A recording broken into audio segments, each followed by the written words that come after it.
শুভ সকাল আমার প্রিয় পরিবার, কেমন আছো তোমরা সবাই? আশা করছি তোমরা সবাই ভালো আছো। তো তোমাদের ভালোবাসায় ঠাকুরের আশীর্বাদে আমিও ভালোই আছি। তো এই যে সকালে উঠেই কিন্তু উনানটা লেপতে চলে আসলাম। আর উনানটা না ভেঙে গেছে, কয়েকদিন থেকে ভাবছি লেপবো।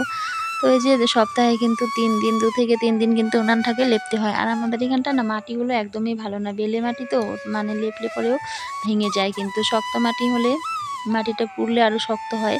কিন্তু আমাদের এখানটা এই বেলে মাটিগুলো মানে বালির ভাগ বেশি মাটিতে। তো এই যে একদম খসে পড়ে যায়, মানে যখন মাটিটা আর কি পুড়ে যায়। আর এদিকে দেখো আমার মেয়ে কতগুলো নয়নতারার বীজ বপন করেছে। আর এখানটায় দেখো কত দানার যে গাছ বেরিয়েছে, অঙ্কুর বেরিয়ে কি সুন্দর লাগছে দেখো।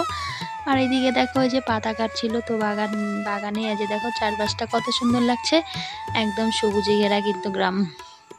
আর এই পাতা কাটার ভিডিওটা অনেক দিন থেকেই ভাবছি তোমাদের সাথে শেয়ার করব, কিন্তু আর হচ্ছে না। তো তোমাদের দাদাভাইকে বললাম একটু ভিডিও করে দাও, বন্ধুদের সাথে শেয়ার করি। অনেকেই কিন্তু অনেক ভীষণ পছন্দ করো এই বাগানগুলো দেখতে।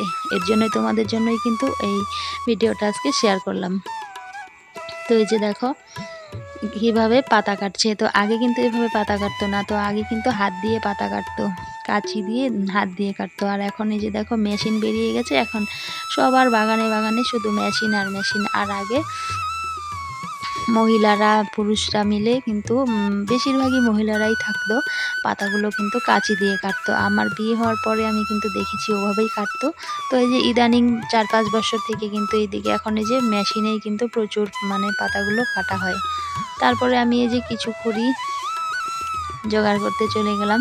তো এই যে এখানটায় এসেছি, এটা কিন্তু এই যে দোলার বার বলি তোমাদের, অনেক মাঝেই তোমাদের সাথে এই জায়গাটা শেয়ার করি। তো ওখানটায় এসেছি বাড়ি থেকে মানে একটু দূরে।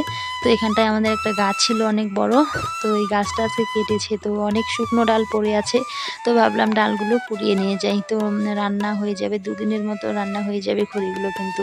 আর তোমরা তো জানো আমাদের কাঠের উনানে সারা বছর রান্না করতে হয়, এর জন্য অনেক কিন্তু মানে খড়ি লেগে যায়। তো এই যে দেখো আমি খড়িগুলো গুছিয়ে নিচ্ছিলাম। আর আমার ওই যে মামি শাশুড়ি দেখো ওখানটায় বসে আছে, মামির সাথে গল্প করছিলাম আর কাজ করছিলাম।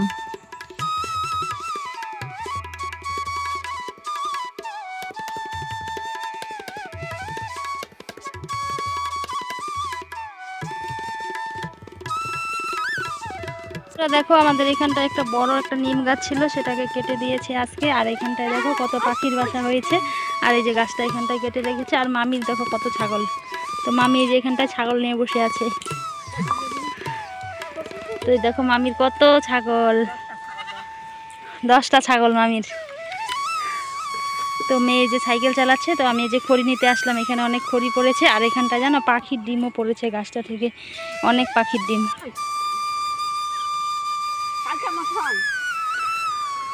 ওই যে দেখো কতগুলো ডিম, তো গাছটার মধ্যে কি সুন্দর বাসা করেছে পাখি।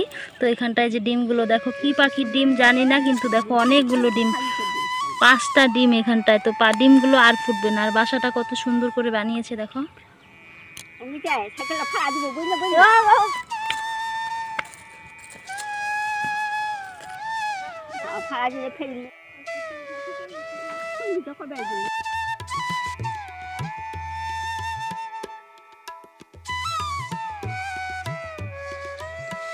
এই সমাজটা না বড়ই অদ্ভুত জানো বন্ধুরা। কেন বলছি বলো তো, ওই যে কথায় আছে যে গাছ লাগাও প্রাণ বাঁচাও, এটা কিন্তু আমরা জানি, জেনে বুঝেই কিন্তু ভুল করি। তো এই যে এত বড় বড় গাছগুলো কেটে ফেলে জেনে শুনে কিন্তু আমরা এই ভুলটা করি। এত গাছ কাটে জন্যই কিন্তু এখন এই যে এক তো বৃষ্টির অভাব দেখা দিয়েছে, বৃষ্টি কিন্তু একদমই হয় না, খুব কম বৃষ্টি হয় কিন্তু। তো ওই যে গাছ থেকে কিন্তু অনেক অক্সিজেন আমরা পাই, কিন্তু সেটা কিন্তু মানুষ বোঝে না। যখনই একটা গাছ বড় হয়ে যায় তখনই কিন্তু একটা কাজে লাগিয়ে দেয় বা কোনো টাকার প্রয়োজন হলে সেটাকে কেটে দেয়। সেটা কিন্তু না কাটলেও মানে হয়, কিছু কিছু ক্ষেত্রে কিন্তু না কাটলেও হয়, কিন্তু মানুষ সেটা বুঝতেই চায় না। মানুষের চাহিদা বেশি হয়ে গেছে এখন, শুধু টাকা আর টাকা, টাকার পেছনে কিন্তু এখন সবাই শুধু ছোটে। তো এই যে দেখো আমাদের এদিকে খড়িগুলো এখন এই যে গুছিয়ে রাখছিলাম। তো এই যে বর্ষার জন্য এই যে সংগ্রহ করে রাখা হচ্ছে। তো এখানে তো অনেক কাঠ মানে ফাটিয়ে দিয়েছিল অনেক দিন আগে, তো এইগুলো কিন্তু একটাও জ্বালায়নি, এদিক সেদিক থেকে জ্বালানো হয়েছে। তো এই যে ভালো ভালো কাঠগুলো রেখে দিয়েছি বর্ষায় জ্বালানোর জন্য। আর এই যে খড়ির ঘর বানাবে নতুন করে, তো আপাতত এখানটায় রেখে দিচ্ছি, তো যাতে বৃষ্টিতে না ভিজে। আর বৃষ্টিতে ভিজলে কিন্তু বর্ষায় এই খড়িগুলো একদমই জ্বলতে যাবে না, তো এর জন্য এখানটায় রেখে দেওয়া হয়েছে। তো 2 দিন ভরে কিন্তু এখানটায় কাঠগুলো গুছিয়ে রাখা হচ্ছিল।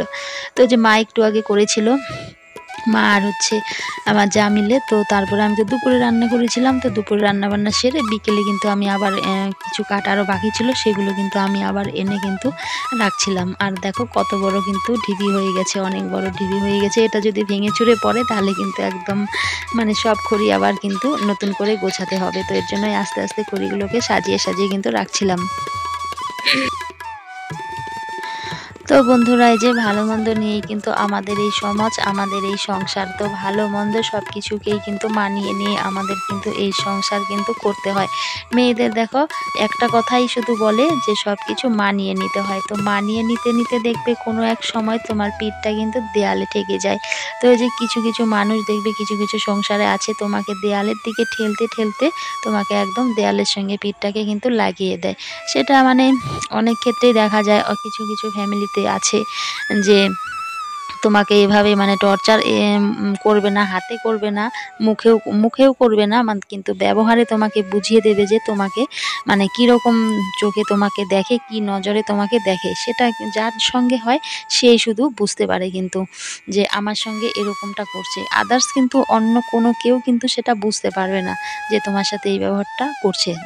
তখন যদি তুমি কাউকে বলতে যাও তখন তোমাকে পাল্টা আর উল্টো মানে বুঝিয়ে দেবে যে তুমিই খারাপ। তো এটাই কিন্তু হয়, অনেকের সাথে হয়। তো এই যে দেখো বেশিরভাগ ক্ষেত্রে কিন্তু জয়েন্ট ফ্যামিলিতে দেখা যায় যে মানে হিংসে জিনিসটা কিন্তু বেশি থাকে। তো এই যে এদিকে তোমাদের সাথে অনেক কথা বললাম, বলতে বলতে আমার এদিকে খড়িগুলো গোছানো হয়ে গেছে। তারপরে দেখো এই যে চলে আসলাম এদিকে, এই যে জায়গাটা একদম অনেক মানে আবর্জনায় ভরে গিয়েছিল। আর আমাদের এই বাড়ির সামনাটা তো অনেকেই অনেক ভীষণ পছন্দ করো, খুব সুন্দর লাগে বলো। তো এই জায়গাটা অনেকটা ফাঁকা করেছে, তো পরিষ্কার করা হয়েছে কেন জানো বন্ধুরা, এখানটায় একটা ঘর করা হবে এর জন্য। তো যে তোমাদের তো বললাম পুরনো বাড়িতে গোয়াল ঘর রয়ে গেছে, তো এবার এই পাশের বাড়িটা তো নতুন মানে করা হয়েছে। নতুন বলতে তবুও কিন্তু অনেক দিন হয়ে গেছে, 6-7 বছর কিন্তু হয়ে গেছে।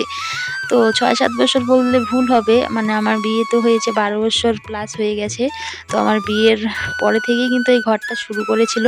তো ঘরটা হতে হতে কিন্তু অনেক দিন সময় লেগে গিয়েছিল। তো ঘরটা কমপ্লিট হওয়ার পরে কিন্তু আমরা এই বাড়িতে বর্তমান কিন্তু 4 থেকে 5 বছর হয়ে গেল, 4 বছরের মতো হয়ে গেল কিন্তু আছি। তো এই যে এইখানটায় একটা ঘর করবে, গোয়াল ঘর করা হবে। তো এর জন্য এই জায়গাটা পরিষ্কার করেছে। আর এইখানটা অনেক আবর্জনা পড়েছিল, খড়ি টড়িগুলো গোছানো হয়েছে, তো এর জন্য জায়গাটা একটু পরিষ্কার করে দিচ্ছিলাম। আর ওই যে পাশে দেখতে পাচ্ছ ওটা হচ্ছে আমার মাসি শাশুড়ির বাড়ি, তো ওরাও কিন্তু ওইদিকে ঘর দিচ্ছিল।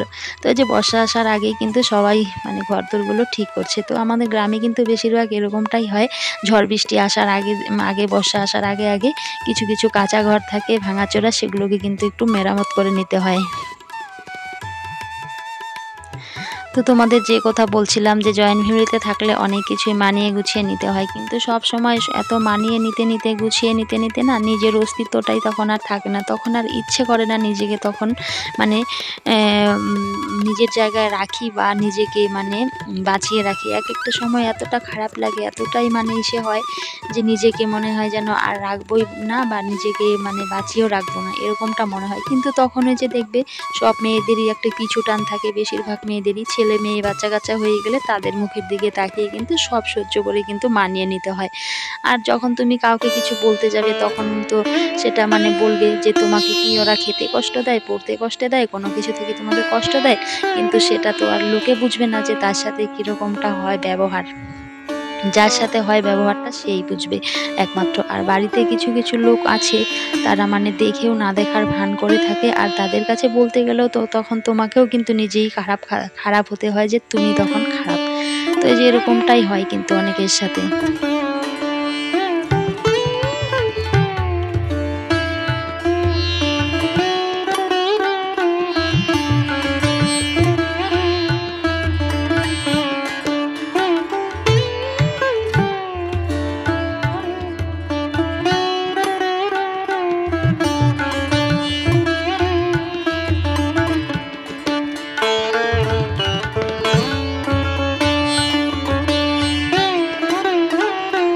আমি দেখো জঙ্গলগুলোকে একসঙ্গে করে এখন এগুলোতে কিন্তু আগুন ধরিয়ে দিয়েছি, পুড়ে গেলে ছাই হয়ে যাবে আর চারপাশটা কিন্তু পরিষ্কার দেখাবে। তো চারপাশে এই যে দেখো প্লাস্টিক এটা সেটা কিন্তু আমরা জানি যে এগুলো ফেললে কিন্তু পরিবেশ দূষণ হয়, তবুও কিন্তু আমরা চারপাশের পরিবেশটাকে কিন্তু দূষিত করি। তো কিছু কিছু মানে জিনিস আমরা জেনে বুঝেও কিন্তু করে থাকি। তাহলে বন্ধুরা আজকের ভিডিওটা এখানেই শেষ করছি, দেখা হচ্ছে পরে কোনো ভিডিওতে।